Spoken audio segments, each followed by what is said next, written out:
मेरा नाम विजय है और मैं एक पत्रकार हूँ। एक दिन मेरे पास एक अजीब खबर आई कि हमारे शहर के किनारे एक पुरानी हवेली है, जहाँ लोग जाने से डरते हैं। कहते हैं कि वह हवेली भूतिया है और जो भी वहाँ रात बिताता है, वह वापस नहीं आता। मुझे हमेशा से ऐसी कहानियों में दिलचस्पी रही है, लेकिन कभी नहीं सोचा था कि मैं खुद ऐसी स्थिति का सामना करूँगा। उस दिन मैं ठान चुका था कि इस कहानी का सच जानने के लिए हवेली में जाऊँगा। मैंने अपने कुछ साथी पत्रकारों से इस बारे में बात की, लेकिन कोई मेरे साथ चलने को तैयार नहीं हुआ। सबने मुझे चेतावनी दी कि विजय, ये कोई मजाक नहीं है, वहां मत जाओ। लेकिन मैं नहीं माना। मुझे कहानी के पीछे की सच्चाई जाननी थी। रात का वक्त था जब मैंने हवेली की तरफ कदम बढ़ाए। हवेली बहुत ही पुरानी और जर्जर हालत में थी।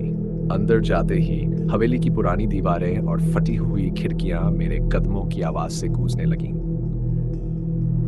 हवेली के बाहर अंधेरा छाया हुआ था और एक अजीब सी ठंड हवा बह रही थी।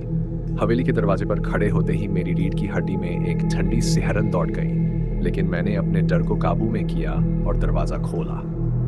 अंदर घुसते ही लगा जैसे किसी ने मुझे देखना शुरू कर दिया हो। हॉल के अंदर घना अंधेरा था। सिर्फ मेरे टॉर्च की हल्की सी रोशनी थी।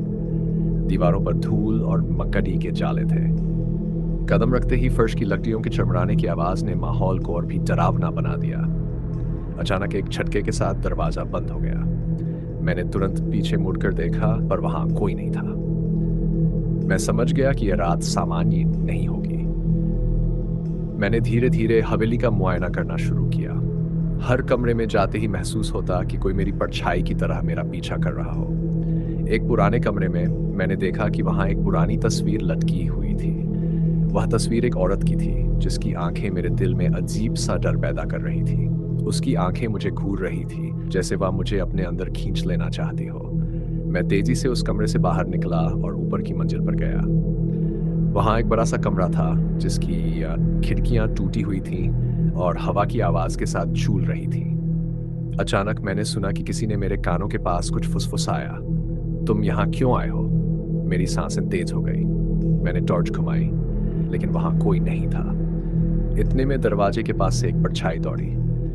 मैंने डरते हुए देखा कि एक सफेद साड़ी पहनी औरत मेरी ओर बढ़ रही थी। उसकी आंखें खून जैसी लाल थीं और उसका चेहरा घिनौना था। मेरे पैर जड़ हो गए थे। मैं चीख नहीं पा रहा था। उसने मुझसे कहा, यहां से चले जाओ, वरना तुम भी मेरी तरह फंस जाओगे। मैंने किसी तरह अपनी हिम्मत जुटाई और वहां से भागा, पर जैसे ही मैं नीचे पहुंचा, दरवाजा अपने आप खुल गया।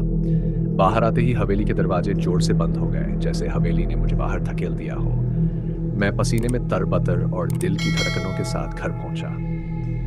उस दिन के बाद से मैंने कसम खाई कि फिर कभी उस हवेली के पास नहीं जाऊंगा। आज भी जब मैं उस रात के बारे में सोचता हूं, तो मेरी रूह कांप उठती है।